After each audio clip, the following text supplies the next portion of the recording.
hay otros que están comenzando, tenemos niños, tenemos gente mayor, ¿no?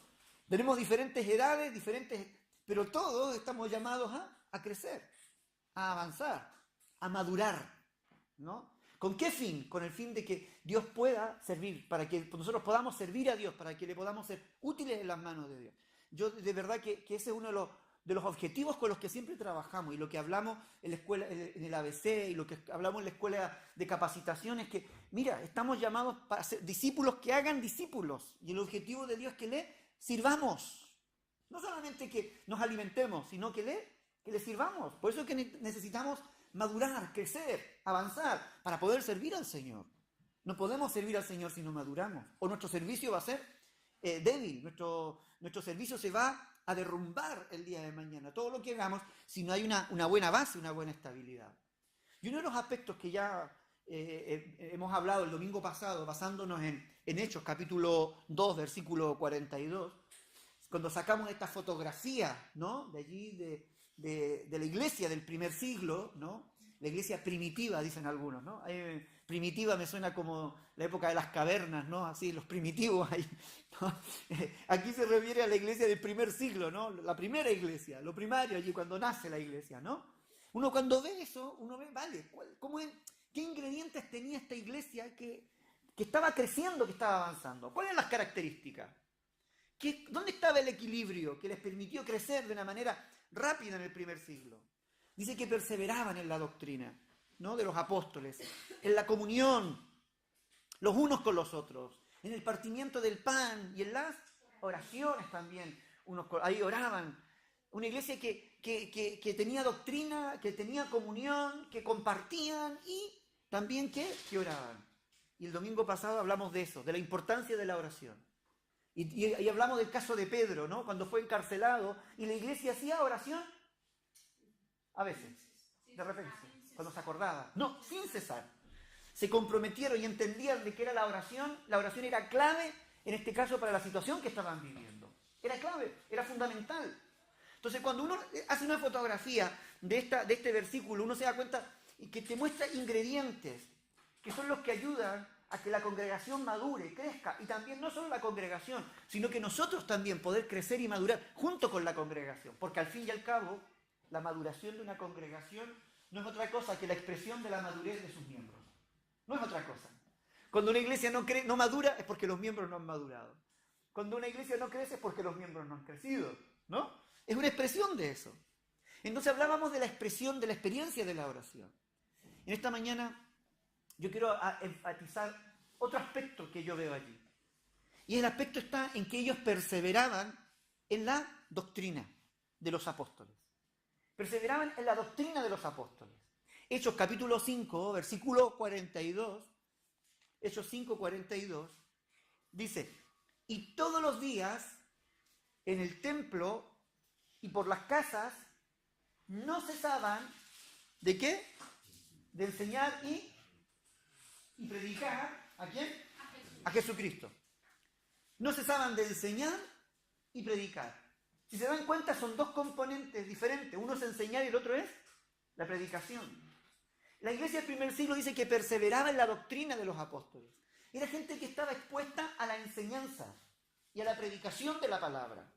Y era algo también continuo. Miren, aquí hay una palabra clave que yo no sé si se dieron cuenta, que la mencioné al comienzo de la reunión, que es la palabra perseverar. Perseverar. Esto es clave. Sin perseverancia nada funciona. Sin perseverancia podemos orar, pero si no oramos con perseverancia no sirve. Podemos estudiar, pero si no somos perseverantes en el estudio, de nada sirve. Si no somos perseverantes en la comunión, de nada sirve. Si no somos perseverantes en el partimiento del pan, de nada sirve. Lo que trae crecimiento a nuestra vida es la perseverancia. Yo no sé cuando hemos estudiado, ¿quiénes eran buenos para faltar a clases? ¿Hay alguno? ¿Quién hacía pira continuamente? Bueno, otros faltan por enfermedad, para que vamos a pensar mal de la gente que hacía pira, ¿no? ¿Cuáles eran las consecuencias de hacer pira o de faltar a clases? ¿Cuáles eran las consecuencias? Aparte de que el papá nos zurraba o la mamá nos zurraba. ¿Ah?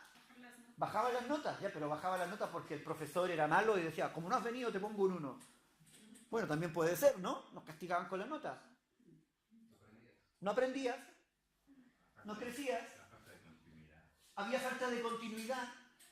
O sea, los contenidos, como había una falta de continuidad, quedaban vacíos, ¿no? Entonces, ostras, me perdí una clase. Un profesor decía, perderse una clase una clase es insustituible, decía el profesor. Y yo llegaba a entender que eso. Para mí una clase es insustituible. Yo cuando doy clases todavía a veces le digo, me dicen, yo puedo faltar, no puede faltar ni una hora, porque una hora que tú pierdas yo te he pasado un contenido que yo no te lo voy a repetir. Y lo mío vale caro, le digo yo, vale caro. La hora de clase es cara, pero no te estoy cobrando, es gratis. Me voy a explicar. Es decir, una clase es insustituible. Entonces la palabra perseverancia tiene que ver con eso. Tiene que ver por qué. Porque cada uno de estos aspectos, si no somos perseverantes, no se puede transformar, no se puede cambiar, no lo puedes transar por otra cosa. No lo puedes canjear por otra cosa. Me voy explicando. Es decir, perseverantes es la doctrina de los apóstoles. Es decir, la enseñanza es algo que tiene que aprenderse de manera continuada. Tú no lo puedes cambiar, no lo puedes postergar. Yo no puedo dejar de, hoy día vengo y mañana no vengo. No, porque si no hay perseverancia en la asistencia, también no va a haber crecimiento. Que hoy día oro, mañana no oro, mañana, a la semana siguiente me acuerdo y oro. ¿Me voy explicando? No, la falta de perseverancia es la que a veces impide que nosotros haya crecimiento, que haya un aprendizaje, que haya una disciplina en nuestras vidas. Cuando uno lee el libro de los Hechos, uno ve una iglesia que persevera. Uno ve gente perseverante. Como leíamos acá en el capítulo siguiente, dice que la iglesia, ¿no? Que todos los días, en el templo y por las casas, no se cesaban de enseñar y predicar a Jesucristo. La iglesia había entrado en una dinámica, ¿no? Donde todos los días había una reunión en alguna parte, en todos los días había una enseñanza en alguna parte, y en todos los días había una predicación en alguna parte. Alguien estaba predicando la palabra, pero también estaba enseñando, que tiene que ver con la doctrina, con enseñar doctrina. Entonces, esto es importante hacerlo. A mí me preocupa, y yo lo digo así con toda sinceridad, cuando la gente no es continua. A mí me cuesta trabajar con la falta de continuidad. Me cuesta, de verdad, que si una de las cosas que me pone mal, no lo expreso. Ustedes saben que yo no soy de los que ando expresando muchas veces cosas, pero me pone mal cuando no hay continuidad en algo, porque yo digo, ya lo hemos dejado a media. Y volver a retomarlo, aunque hagamos un repaso, volver a retomarlo, es difícil. Es como el atleta que deja de entrenar, vuelve al nivel. Intenta recuperar el nivel. Cuesta volver a recuperarlo. Porque una semana que no se entrene, para recuperar esa semana es partir prácticamente de cero muchas veces. Aunque a veces nosotros pensamos que no, que es retomar lo que ya ha quedado. No, es volver a partir totalmente de cero. Entonces, la continuidad, y especialmente lo que es la enseñanza, porque la enseñanza, cuando hablan aquí de perseverar en la doctrina de los apóstoles, la doctrina no era algo simplemente cognitivo. No era que cogían un manual o cogían el Antiguo Testamento o se sentaban y había alguien que les decía, la vida de Jesús fue esto, bla, bla, bla, repítame. Ya, y se lo aprendían de memoria. No se trataba de eso. La doctrina se enseñaba a través de la experiencia. De hecho, cuando uno lee este pasaje, si usted lee los versículos anteriores al versículo 42 de ese capítulo, uno ve a Pedro y Juan habiendo sanado a un cojo en la Puerta de la Hermosa. Y luego, a partir de eso, de toda una situación que termina este capítulo narrando de que la iglesia perseveraba o estaba enseñando y continuaba con la enseñanza y la predicación de la palabra. Porque en aquel entonces la doctrina no se enseñaba simplemente de manera teórica, sino que era de forma práctica. ¿Cómo enseñaba Jesús a orar a sus discípulos? Orando, ¿no? Vamos a orar. El viernes lo aprendíamos aquí, ¿no? ¿Cómo se aprende a orar? Le decíamos a los chicos, orando, dijeron. Y ahí, ¡pum! Y eso fue todo, orando. ¿Cómo aprendemos las Sagradas Escrituras? Leyéndolas, memorizándolas, meditando en ellas, reflexionando en ellas, ¿no? ¿Cómo Jesús enseñaba el Evangelio? Esto está bueno. ¿Cómo Jesús enseñaba el Evangelio? Lo predicaba, pero con su ejemplo, claro, con su vida. Él era una carta abierta, ¿no? Caminando para allá. Entonces, ¿cómo se hacía el milagro? Él decía, vengan para acá, así se sanan los ciegos. Metía los dedos. El otro día a mi mujer le dolía un oído, le dije, deja meterte los dedos en el oído. Pero no pasó nada así, no le sané los oídos, ¿no? Quedó con un dolor ahí porque le abrí. Pero bueno, Jesús lo hacía en la práctica, enseñaba. Entonces la iglesia perseveraba en esa doctrina, ¿no? Y en la enseñanza de los apóstoles. Pero esa enseñanza práctica, al lado, mirando, escuchando, viendo, el día que no iban se perdían de algo, porque siempre pasaba algo ocurría, algo estaba ocurriendo allí. Segunda de Timoteo 3, 14 al 15, segunda de Timoteo dice, pero persiste tú en lo que has aprendido, le dice Pablo a Timoteo, ¿no? Y te persuadiste, sabiendo de quién has aprendido y que desde la niñez has sabido las sagradas Escrituras, las cuales te pueden hacer sabio para salvación por la fe que es en Cristo Jesús. ¿Cuándo comenzó Timoteo su proceso de adoctrinamiento? Desde niño.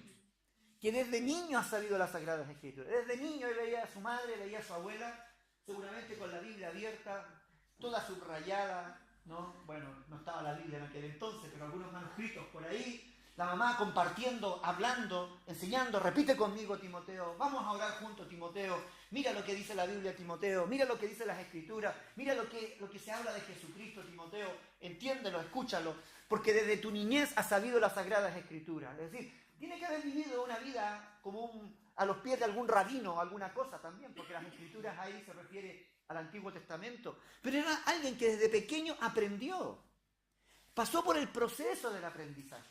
Y eso influyó en su testimonio, porque luego cuando encuentran a Timoteo, dicen que encontraban a un discípulo llamado Timoteo que tenía buen testimonio dentro de la iglesia. Es decir, no era simplemente un aprendizaje de aquí, sino que eso se reflejaba en su testimonio, que a pesar de su juventud llamó la atención, ¿sí?, de Pablo y de quienes le acompañaban, que decidieron llevárselo también en sus viajes misioneros. Otro pasaje que está allí en 2 Timoteo 2, 1 al 2. ¿Sí? Tú pues, hijo mío, esfuérzate en la gracia que es en Cristo Jesús. Lo que has oído de mí ante muchos testigos, esto encarga a hombres fieles que sean idóneos para enseñar también a otros. Entonces, la vida del primer siglo, si os dais cuenta, era un constante aprender y enseñar. Aprender y enseñar. A la iglesia nosotros venimos a aprender y enseñar. Aprendemos para enseñar. Somos adoctrinados para aprender y enseñar.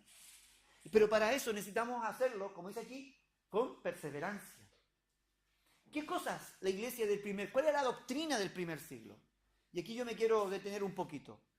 Al menos hay 3 o 4 aspectos doctrinales del primer siglo que la iglesia aprendía, la enseñaba y lo transmitían unos a otros, y que son aspectos que nosotros debemos tenerlos presentes también en cada una de nuestras vidas.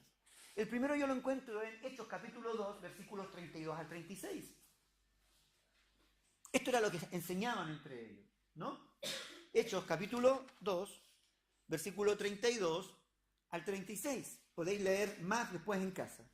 A este Jesús, dice Pedro, a este Jesús resucitó Dios, de lo cual todos nosotros somos testigos. Así que exaltado por la diestra de Dios, y habiendo recibido del Padre la promesa del Espíritu Santo, ha derramado esto que vosotros veis y oís. Que vosotros veis y oís. Porque Dios no subió a los cielos, pero él mismo dice, dijo el Señor a mi Señor, siéntate a mi diestra, hasta que ponga a tus enemigos por estrado de tus pies. Sepa pues, ciertísimamente, toda la casa de Israel, que a este Jesús, a quien vosotros crucificasteis, Dios la ha hecho Señor, Señor y Cristo. Dios la ha hecho Señor y Cristo. El primer aspecto que yo veo que se enseñaba como doctrina, en primer lugar, era que Jesucristo era el Mesías esperado, era el Salvador. Ellos estaban esperando. Y mayoritariamente ellos hablaban de eso. ¿Y quién es el Mesías? Jesucristo es el Señor. Jesucristo es el Mesías. Jesucristo es a quien nosotros necesitamos para ser salvos. Si nosotros no le aceptamos, nuestra vida no va a ser salva. Y él era el fundamento sobre el cual toda la doctrina comenzaba a enseñarse. Era un mensaje cristocéntrico, donde Cristo es el centro. Hoy por hoy hay muchas doctrinas dando vuelta. Hay gente que el centro de su enseñanza, o hay lugares donde el centro de la enseñanza muchas veces tiene que ver con la garra espiritual, o tiene que ver con la prosperidad. tiene que ver con muchos asuntos. Pero aquí me demuestra que sí, que Cristo no puede ser sustituido por ningún otro tipo de mensaje. Cristo debe seguir siendo Él el centro de nuestra enseñanza, el centro de nuestra doctrina. Porque al fin y al cabo es de quién vamos a hablar y a quién tenemos que predicar. Tenemos que conocerlo. Hoy por hoy, en la sociedad en la que vivimos, no solamente a nivel europeo, sino que mundial, hay todo un ataque a la figura de Cristo y lo que Él es. Hay todo un ataque, hay todo un movimiento anticristo, anticristiano, antidoctrina de Él, anti-enseñanzas de Él, ¿no? Y ese movimientos a veces humanistas que van en contra de Dios y de Jesucristo el Señor. Y si nosotros no conocemos quién es Cristo, entonces toda nuestra enseñanza o todo nuestro peso de fe o toda nuestra base de fe se va a derrumbar, se va a caer, se va a venir abajo. La Iglesia ponía como fundamento inmediatamente a Jesucristo como el Salvador, a Jesucristo como el Señor, a Jesucristo como el que había muerto pero también había resucitado. Y esta cosa era fundamental. Pedro lo repetía, Pablo lo repetía, en el primer siglo se repetía mucho. Jesucristo, decían ellos. Hablaban de Jesucristo, pero no solamente, ese murió, pero resucitó. Ahora, ¿por qué? Porque si Cristo no hubiese resucitado, vana sería nuestra esperanza, vana sería nuestra fe. No tendríamos argumento alguno si Cristo no hubiese resucitado. Pero como Él resucitó, es lo que le da peso a nuestra fe. Entonces, nuestra doctrina, nuestra enseñanza basada en Cristo, tiene un peso, tiene una solidez. ¿Por qué? Porque Cristo ha resucitado, Él no está muerto. Ya lo hemos dicho en otra ocasión, uno mira las otras religiones y todos tienen sus dioses muertos, de alguna forma u otra, ¿no? O los filósofos que inspiraron también sus creencias están muertos. Un Buda muerto, el hinduismo tiene sus dioses todos muertos, ¿no? Y además un poco extraño todos sus dioses, ¿no? Y el Islam tiene a su gran profeta, pero está muerto también. Pero en cambio nuestro Jesucristo vive, y vive por los siglos de los siglos. Y eso es lo que le da peso a nuestra doctrina. Entonces la iglesia del primer siglo enseñaba la doctrina, los apóstoles enseñaban la doctrina, en la iglesia se enseñaba, en primer lugar, que Jesucristo era el centro de todo, que Jesucristo era el Salvador, ¿no? Y que Jesucristo había muerto, pero también había resucitado. En Hechos capítulo 5, versículo 6, hay otro aspecto que también era enseñado dentro de la iglesia. Nosotros esto tal vez, hasta aquí uno dice, eso ya más o menos lo tengo un poco asumido. Jesucristo es Dios, Jesucristo tiene poder. Pero que hay un aspecto que a mí me parece importantísimo. ¿Cuál dije? ¿5? No, 3, 6. Hechos 3, 6. Más Pedro le dijo, había un cojo allí en la puerta La Hermosa, ¿no? En el templo, tenía una puerta que se llamaba La Hermosa, que cuando éste vio a Pedro y a Juan, que iban a entrar al templo, le rogó que le dieran limosna, no sé si se acuerdan. Pero cuando Juan y Pedro fijan en él los ojos, le dicen que no tienen plata ni oro, ¿cierto? Más Pedro le dijo, no tengo plata ni oro, pero lo que tengo, te doy. En el nombre de Jesucristo de Nazaret, levántate y anda. Hay otro aspecto doctrinal allí que se enseñaba. ¿Cuál es? ¿Cuál es? ¿La sanidad? La autoridad, el poder. Es decir, este Cristo que resucitó, no solamente resucitó, sino que en su nombre hay poder. Que en el nombre de Cristo hay poder. Jesucristo envió a sus discípulos y dijo, en mi nombre echaréis fuera demonios, en mi nombre sanaréis enfermos, en mi nombre. ¿Por qué? Porque Él es el que tiene todo el poder y la autoridad. No en nuestro nombre, en el nombre del Señor. Entonces, otra doctrina, le decían a la gente, mira, Cristo ha resucitado, pero ha resucitado y también nos ha dado poder para que en su nombre nosotros podamos echar fuera demonios, podamos sanar enfermos, podamos superar las situaciones, podamos superar los conflictos en el nombre de Jesús. Por lo que Él hizo en la cruz del Calvario. Porque en el nombre de Jesús hay poder. Mire, el capítulo 4 también, versículos 8 al 10. ¿Sí? 8 al 10. Dice, Entonces Pedro, lleno del Espíritu Santo, le dijo: gobernantes del pueblo y ancianos de Israel, puesto que hoy se nos interroga acerca del beneficio hecho a un hombre enfermo, de qué manera éste haya sido sanado, sea notorio a todos vosotros y a todo el pueblo de Israel, que en el nombre de Jesucristo de Nazaret, a quien vosotros crucificasteis, a quien Dios resucitó de los muertos, por él, este hombre está en vuestra presencia sano. Por su nombre. ¿Sabe? Hay una de las cosas que yo creo que es parte de la madurez que tenemos que... Para madurar tenemos que aprender a usar el nombre de Jesús. ¿Cuándo reprendemos el nombre de Jesús? ¿Cuándo declaramos cosas en el nombre de Jesús? ¿No? Cuando enfrentamos situaciones difíciles, tenemos que aprender a apoderarnos del poder de Cristo Jesús. No solamente porque estamos en un lugar de autoridad sentado con Él, por lo que Él hizo allí. Jesús venció la muerte, venció la enfermedad, venció los problemas, venció las dificultades. En el nombre de Jesús. En el nombre de Jesús tomamos el control. ¿Sabe? Hay un nombre que los demonios le tienen pánico y es el nombre de Jesús. Los problemas tienen que ser solucionados en el nombre de Jesús. Este cojo y me dice: yo no tengo plata ni oro, le dice Pedro. Y es una de las cosas que a mí más me gusta, ¿no? Porque yo creo que estamos todos igual. No tenemos plata ni oro, no tenemos ni euro ni nada, ¿no? Ni calderilla a veces, ¿no? Pero lo que tengo te doy. ¿Qué es lo que tenía él? El nombre de Jesús, la presencia de Jesús, el poder de Jesús. Lleno del Espíritu Santo con el poder de Jesús. Era capaz de enfrentar las dificultades y vencerlas en el nombre de Jesús.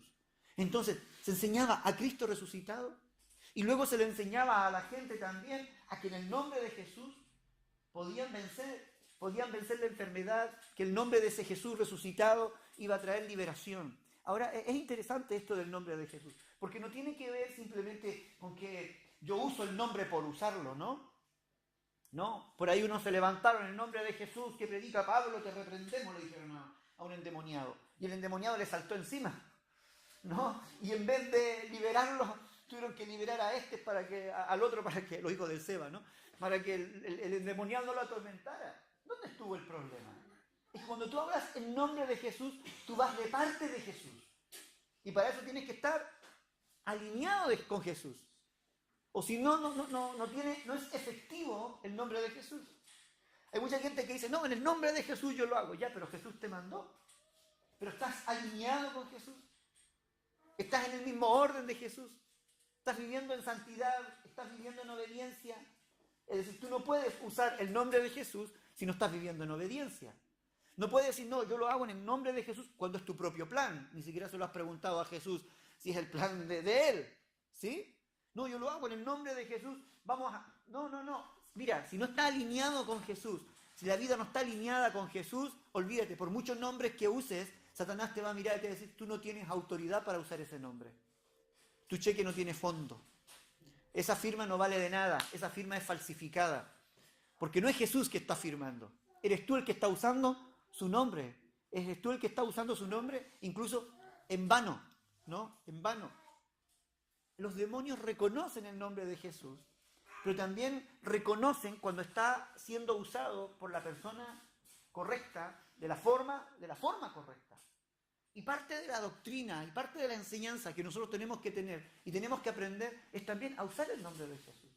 Hay una riqueza en el nombre de Jesús, de verdad. Yo una de las cosas que más me deleito es el nombre de Jesús. Yo uso el nombre de Jesús para adorar, para reconocerlo. Cuando estábamos hace un momento en el tiempo de adoración y decíamos: tengo sed de ti, y le decía: Jesús, yo tengo sed de ti. Y lo mencionaba y lo nombraba. A veces cuando estamos bajo opresión, ¿no? Hace mucha carga, mucho peso, mucho agobio, ¿no? A veces falta con decir: Jesús, Jesús, Jesús. Nombrarlo a Él, clamar su presencia, reclamar su presencia en nuestras vidas, y todo se rompe, y el temor, el cansancio, la fatiga, la confusión, se va, solamente con declarar el nombre de Jesús, ¿no? Pero eso es ¿por qué? Porque nos alineamos con Jesús, y porque yo entiendo, y lo he aprendido, de que bajo el nombre de Jesús, olvídate, los demonios no lo pueden resistir. Yo siempre digo, los demonios, cuando uno empieza a nombrar a Cristo y a posicionarlo, Los demonios se quieren tapar los oídos, dicen, no lo aguantan, no lo resisten. Tienen que huir.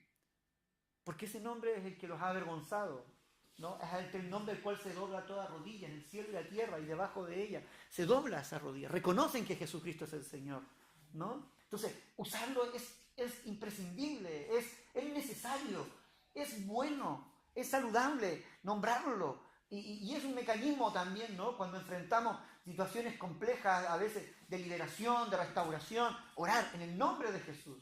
Y cuando oramos al Padre, Jesús dijo, orar al Padre en mi nombre también, ¿no? Entonces, por eso cuando oramos, decimos, oramos en el nombre de Jesús, Señor. Padre, en el nombre de Jesús, yo te pido, en el nombre de Jesús, Señor, vamos ante tu presencia. En el nombre de Jesús iniciamos este culto. 2 o 3 que se congreguen en mi nombre, dijo Jesús. Entonces, en el nombre de Jesús nos congregamos, nos reunimos también y lo ponemos a Él como protagonista. Y cuando ponemos a Jesús allí como protagonista y usamos en su nombre allí, lo hacemos a Él como protagonista, todo lo demás se sujeta. Todo lo demás se sujeta al nombre de Jesús. Todo lo demás se sujeta a la presencia de Cristo. Hermano, tenemos que usar ese nombre. Tenemos que tomar posición de ese nombre. Era parte de la doctrina que se enseñaba también en el primer siglo. Capítulo 4, 18 al 20. Y llamándole les intimaron que en ninguna manera hablasen ni enseñasen en el nombre de Jesús. ¡Buah! Hablen de cualquier otro, pero no hablen en el nombre de Jesús.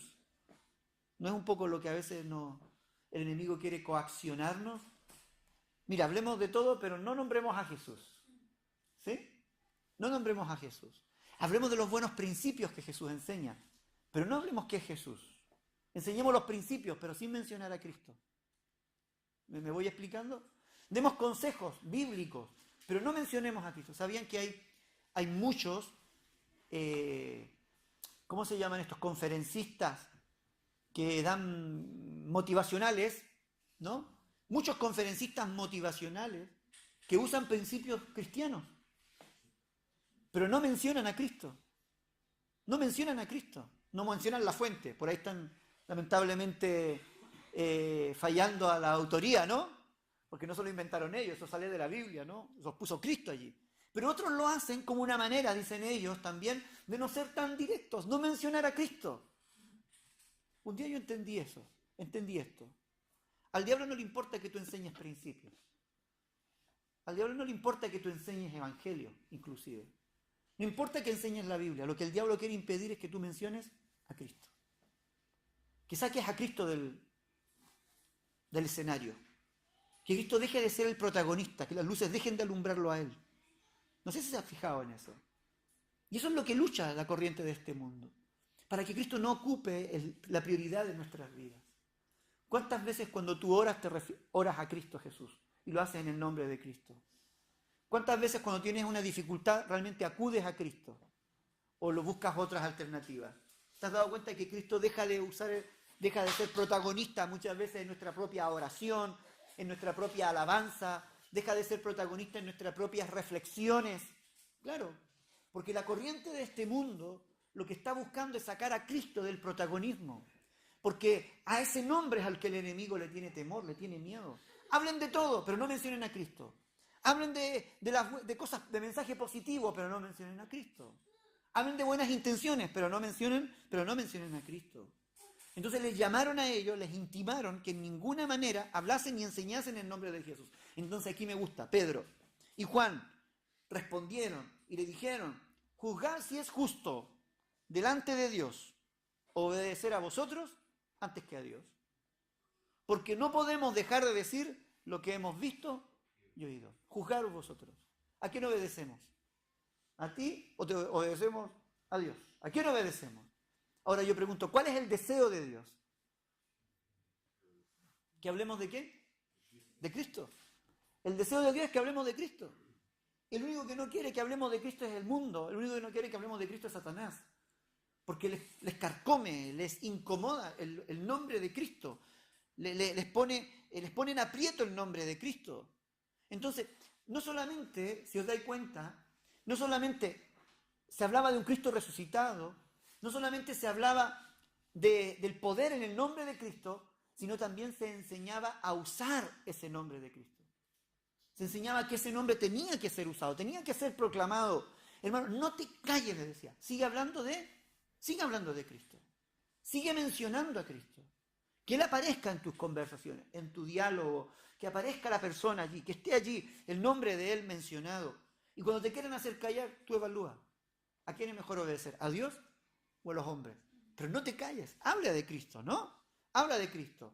Y como decía el capítulo, uno de los versículos que leímos anteriormente, todos los días en el templo y por las casas no cesaban de enseñar y predicar a Jesucristo. Es decir, Jesucristo es el centro de todo, de toda la doctrina apostólica del primer siglo. Capítulo 4, versículo 29 al 31. Y ahora, Señor, dice, mira sus amenazas y concede a tus siervos que con todo de nuevo hablen tu palabra, mientras extiendes tu mano para que se hagan sanidades y señales y prodigios mediante el nombre de tu santo Hijo, Jesús. Por favor, yo quiero que luego meditemos un poco en esto. Cuando hubieran orado, voy a leer hasta el 31, y cuando hubieran orado, el lugar en que estaban congregados tembló, y todos fueron llenos del Espíritu Santo, y hablaban con denuedo la palabra de Dios. Y hablaban con denuedo la palabra de Dios. Versículo 29. Señor, mira sus amenazas y concede a tus siervos que con denuedo hablen tu palabra. Después que viene el Espíritu Santo, ¿qué hacen? Hablan con denuedo la palabra de Dios. La doctrina del primer siglo enseñaba a hablar.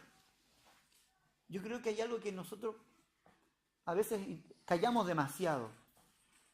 Creo que lo que el enemigo ha estado haciendo un trabajo de joyería es callar las voces de los cristianos, callar las voces de los hijos del Señor, callar las voces para no incomodar, callar las voces para no parecer pesados, para no parecer graves, para no parecer añejos a veces, ¿no? Como enseñanzas añejas, ¿no? Como que de alguna forma u otra el enemigo ha querido callar. Y una de las cosas que se enseñaba ahí en el primer siglo era que el Espíritu Santo nos da poder para hablar con denuedo. Para hablar, que Dios quiere que hablemos con denuedo, que lo hablemos con ímpetu, que lo hablemos con entrega, que estemos hablando de la palabra del Señor, que estemos hablando de Él. Porque cuando hablamos de Él ocurre lo que dice allí en el versículo 30, dice, mientras extiendes tu mano, cuando yo hablo, el Señor extiende su mano, ¿para qué? Para que se hagan grandes señales, se hagan sanidades, se hagan prodigios en el nombre de Jesús. Cuando hablamos con denuedo son estas las cosas que tienen que ocurrir. Así como sacábamos una fotografía a la vida de la iglesia y perseveraban unánimes en la doctrina, en el repartimiento del pan, en la comunión y en las oraciones. Si yo saco una fotografía a lo que ocurre cuando hablamos con denuedo la palabra del Señor, aquí tengo otra fotografía. ¿Qué es lo que veo? Veo a unos hablando, llenos del Espíritu Santo, y el lugar donde ellos están comienzan a ocurrir milagros, sanidades, prodigios, todos en el nombre de Jesús. Todos en el nombre de Jesucristo el Señor. Después que los hermanos oraron, dice que el lugar en que estaban congregados tembló y todos fueron llenos del Espíritu Santo. Y este es el último punto que quiero de esta mañana.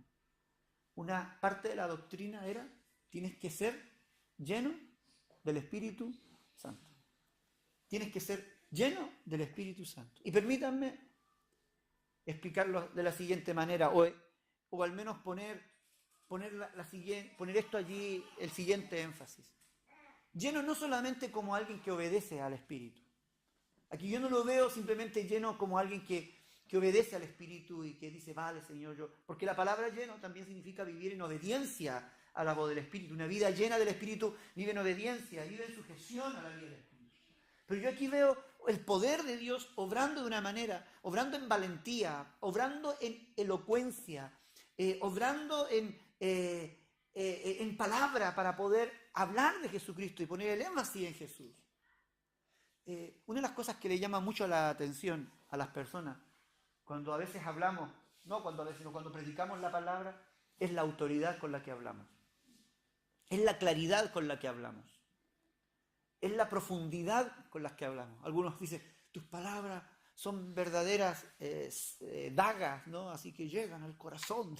Yo, madre mía, digo yo, tan fuerte lo sienten ahí, y les llega tan adentro. Y uno, claro, porque la llenura del Espíritu Santo, cuando el Espíritu Santo viene sobre nuestras vidas y llena nuestras vidas, una de las cosas que se ve reflejada la llenura es que hablamos con autoridad, es que hablamos con profundidad, es que la gente es conmovida, es tocada.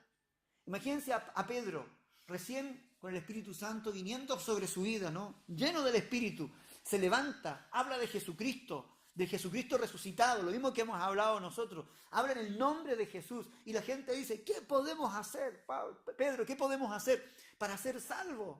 Y Pedro le dice, arrepentidos y bautícese cada uno. Pero la gente se siente compungido en sus corazones, se sienten tocados en sus corazones. ¿Pero por qué? Porque hay un hombre lleno del Espíritu Santo hablando. De la misma manera, hermano, tú y yo necesitamos ser llenos del Espíritu Santo para que nuestras palabras tengan profundidad, para que nuestras palabras tengan peso. La vida llena del Espíritu Santo es la vida que tiene, es la que puede hablar con mayor autoridad, es la que tiene la experiencia del poder de Dios en sus vidas. Si tu vida no es una vida llena del Espíritu, donde el Espíritu Santo tome el control, ¿no? Incluso yo lo digo a veces, ¿no? Si incluso no nos lleva y no hemos sido hasta bautizados en el Espíritu Santo con la evidencia de hablar en lengua, hay algo que nos va a estar faltando siempre. Hay una cuota de poder, hay una cuota de autoridad que tú y yo no la vamos a tener. Que esa autoridad y ese poder viene, una cuota de poder y autoridad que viene cuando el Espíritu Santo viene sobre nosotros, se derrama sobre nuestras vidas. Nuestra congregación debe ser una congregación llena del Espíritu. Llena del Espíritu. Tenemos que buscar del Espíritu. Que nos llene, que Él tome el control de nuestros pensamientos. Y como decía un pastor amigo, no hay mayor forma de expresar el control de Dios sobre una vida que Él nos controle la lengua. Que Él controle la lengua. Algo que cuesta controlar, porque tú y yo no la controlamos. Pero cuando Él la controla, de esta lengua sale bendición, de esta lengua sale vida, de nuestra lengua sale esperanza, de nuestra lengua sale poder. Y ahí es cuando confesamos con ese poder el nombre de Jesús, olvídate. No hay nada que pueda resistir la predicación, la experiencia, la vida que tú y yo podamos estar viviendo. Hermanos, necesitamos perseverar en esa doctrina, enseñar, vivir esa doctrina. Necesitamos ser personas llenas del Espíritu para hablar con denuedo, para hablar de ese Cristo resucitado, para usar el nombre de Jesús. Y para que el nombre de Jesús, ver cómo todo se va sujetando a ese nombre que es sobre todo nombre. Que el Señor nos ayude, que el Señor nos guíe. Y yo quiero en esta mañana despertarte en esa área. ¿Cuán lleno estás del Espíritu? ¿Cuán lleno estás de su doctrina? ¿Cuánto has perseverado también en la enseñanza, ¿no? De lo que Él ha querido entregar y compartir con tu vida? Pero ¿cuán lleno estás? Eso es lo que quiero en esta mañana enfatizar. Necesitamos ser llenos de Él, llenos de su Espíritu, para que de nuestros labios salgan palabras con poder y autoridad, ¿no? Así como las que usó Pedro y Juan, que provocaron sanidades, provocaron libertad también a los cautivos. Amén. ¿Qué tal si oramos al Señor? ¿Por qué en esta mañana no le pedimos, Señor, que nos llene de su Espíritu Santo?